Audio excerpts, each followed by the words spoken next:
Thank you for a happy childhood. My more or less conscious life began in kindergarten, where I had to get up early, then eat nasty government food, then play stupid collective games, sing silly songs in chorus, walk on the playground surrounded by a fence, sleep in the afternoon. I did not like doing all this, but it was there that I first learned the pleasure of rebellion, disobedience, resistance. If I am allowed to do too much, I get bored and depressed. But in extreme and repressive conditions, I feel that I did not come into this world for nothing. In shorts, stupid sandals, and a shirt, I arrived at the kindergarten after a serious and long illness, and hesitantly crumpled on the threshold, hesitating to enter a new phase of life, in which the pupil named Tarakanov dragged to the execution by the foot of the teacher. I felt creepy and wanted to run away after my mother.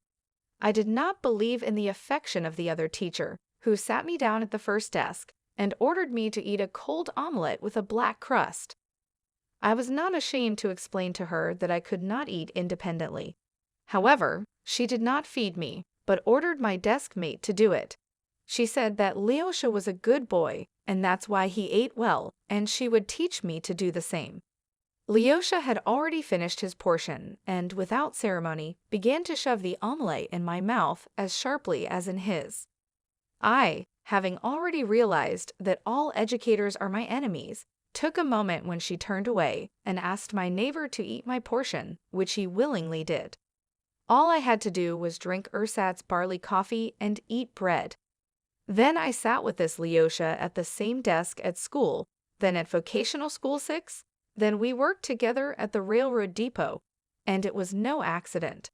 The thing is that my parents and his parents worked at the same factory, so we lived near each other and went to the same kindergarten. We also went to school according to our place of residence. We also chose a school closer to home, where we were chosen out of 36 students by the master of the depot. In kindergarten, I initially settled in quite well. During quiet time, I counted crows in the window. A couple of times got from the teacher on his thighs for not sleeping.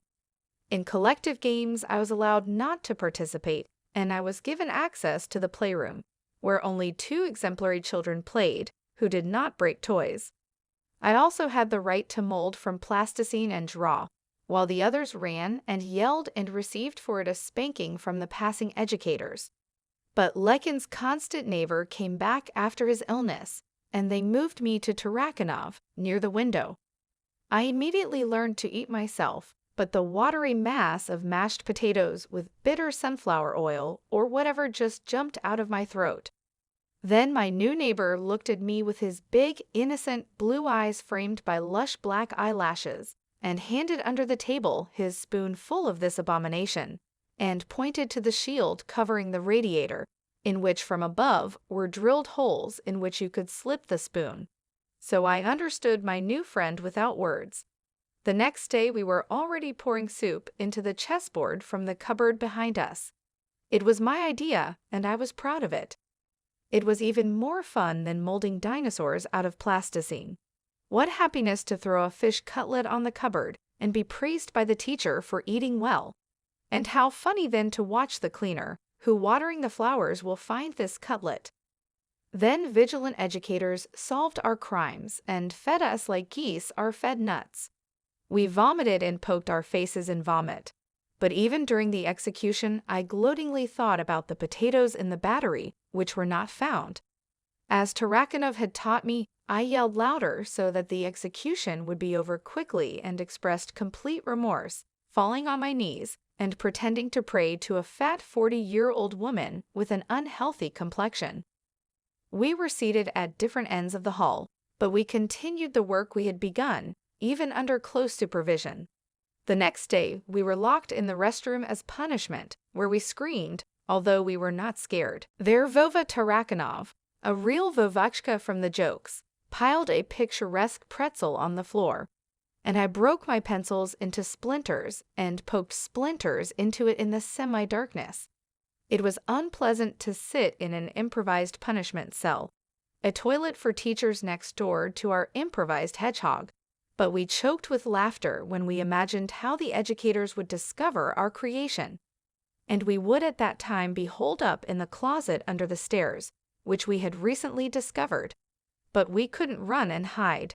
I, as an accomplice, was only spanked on the thighs and put for a couple of hours facing the wall, and I had to keep my hands behind my head. Tarakanov, on the other hand, was poked with his face in his excrement, and then his head was put into the toilet bowl and flushed. In this way, the certified teachers explained to the child where to poop and what to do after that. However, a bad example is contagious. The other children also started throwing cutlets on the cupboard and into the open window. Punish the whole group. Educators did not dare to punish, and therefore allowed to refuse half a portion, and for lunch eat only soup with bread. Why didn't we complain to our parents? We were sure that parents would add more for our faults. All adults were the same to us. We couldn't trust them. I still don't like adults, and I hope I will never become one of them, even though I am far from being a child. I don't want to make anyone happy by force, shove pea porridge in his mouth, poke his head in the toilet, and explain how to live. Did these nymphs educators thought that we do not see that they themselves do not drag shit in life, that they are stupid chickens talking during quiet time about rags and food, calling us ungrateful pigs and other bad words, discussing our parents and especially fathers. Some envied, some despised. We were not blind puppies and saw how they ingratiated themselves with the headmistress and other commissions, how some parents they nodded dismissively and pretended to be busy, and with others they almost lobbed. For them, we were inanimate objects, working material, which must be forced to act within certain limits, to live by the rules. I don't hold a grudge against them. It's inherent in dogs to bite those they are set upon, and it's silly to resent them for it. Their job was to make us follow orders, not to disengage, not to reason, not to ask unnecessary questions, not to take initiative. They had to make us obedient, that is, not doubting the correctness of orders from above, not capable of critical reasoning. Now I am amazed at my impudence and stubbornness at that time, and sometimes I think that we deserved harsher reprisals than we received. As soon as the kindergarten teacher left for a minute during quiet time, we would start jumping on the beds. At first, just the two of us, on our own beds. Then we jumped to the neighboring beds and started throwing pillows and yelling the few swear words we had learned. We just sang those obscene, forbidden, and therefore sweet to our ears words. Yes, it seemed to us that these words were worth something, since they were forbidden to say them. Returning educators caught us hiding under the beds, pulled us out of there by our legs, pulled our hair and ears, not to mention the spanking on the back seat, put us to bed, left, and came back again to spank us and put us to bed. Then the educators decided to take away our underwear, hoping that because of the shyness, which we were deprived of, we would not come out from under the blankets and would lie still. But it was even more pleasant to jump on the beds naked and yell. With horror, I imagined myself in the place of educators. It was impossible to beat varmints as adults. Parents could notice the marks of beatings and make a scandal. And what to do to calm us down? The only way out was to gain our respect, and that meant working not only on us, but also on themselves. They had to stop gossiping while sitting at the electric kettle, stop eating cakes, get their fat asses off the cushioned chairs, show us something interesting, say, "Look, kids, this is what I can do. I do this and I love it." Asking us if we wanted to learn it too would be redundant. But those people didn't even enjoy talking to each other. They just complained about their hard lives, whined and ranted. What was there to respect them for? They were bored, not living and crumpling white flowers. I once asked why I should respect them and was told I had to respect them for being older, for doing things they didn't like because they had to. As time went on, I repeatedly tried to respect those who did things not as I wanted, but as they should, but there was no respect for them in my heart, that's all. As I said, most of our shenanigans were not done with malicious intent. Even then, I began to pave the road to hell with my good intentions. After hearing stories about birch sap, I decided to give it to all the children, but I didn't know how it was extracted. But I did know how apple juice was extracted. The fruit is collected from the tree, washed and thrown into a juicer. It was summer then, and there were birch boughs hanging on the birches. Tarakanov and I collected these twigs in a bag and began to construct a juicer out of spatulas, molds, scoops. This idea failed, but we jointly came up with a song about a juicer. Logically, I thought that birch sap can be consumed by chewing the birch bark and spitting the chaff. The song broke off, and we amicably and diligently gagged and started spitting.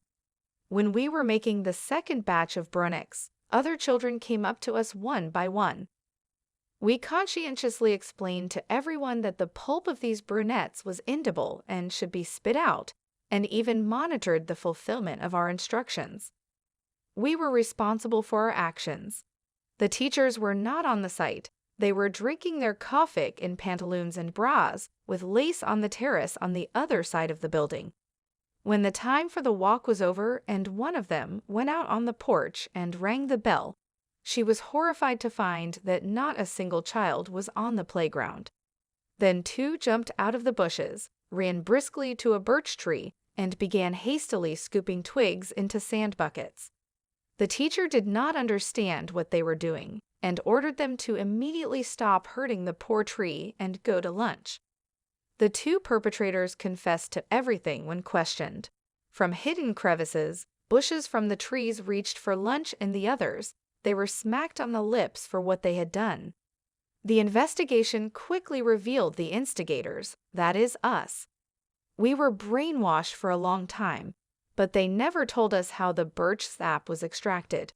Probably they were afraid that we would get a drill and drill all the trees in the spring, accidentally knocking down a few. Our kindergarten was notable because it replaced the old building with a new one. I remember us kids helping to load chairs into the car. Tarakanov and I even tried to drag a desk, but we were driven away from it. Then we carried a large vase, and to the surprise of the teachers, did not break it when we came down the stairs. We were very offended that they did not entrust us with an aquarium with fish. In the new building was more spacious. There was an outdoor pool, there was a gym, but there was also a hall for music lessons with a carpet on which you had to dance. The music and dance teacher did her best to discourage us from music for a long time and probably forever from dancing. If during choral singing we adapted only to open our mouths, then during dancing we could not get away with it. For every wrong move, this bitch painfully scratched our ears and hair, but the hardest thing for us and half of the group she saved for last. After the music lessons, those who danced well were launched into the gym, and the rest of us stood at the glass wall and had to envy. "We don't need your fucking gym," Cockroach lied.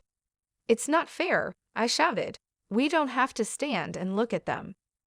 Musichka, as we called her, took my protest into account and made us do a Turkmen dance, in which we had to snap our fingers, which most of the laggards could not do, and it became the cause of not only physical abuse, but also verbal abuse. As the most throaty, she reproached me for my hair being red in color.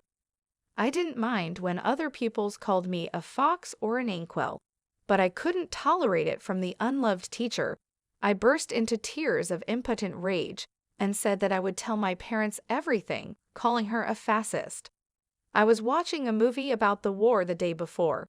In addition, my mom told me a lot about the Nazis, so I didn't call her that without thinking.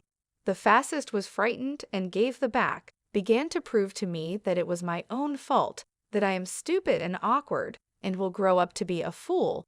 It is hard to breathe and hands fall down by themselves. Then her favorites, which she allowed to play with toys, or called her or gave a kick in the ass to the one who dropped his hands or even twitched. For the fact that we were late from the walk, she spent the whole lunch and quiet hour we froze locked between two glass doors, and probably for the first time in our lives with appetite, ate an afternoon snack if I did not obey her. At night, to spare the group from further torment, we tried to break the piano, which we failed. Then we smeared the keys with gouache, and in the morning we persistently denied it at the interrogation. The old lady on duty at night slept like a plugged the sink with toilet paper. So there was water up to our ankles in the bedroom, and we were facing the wall.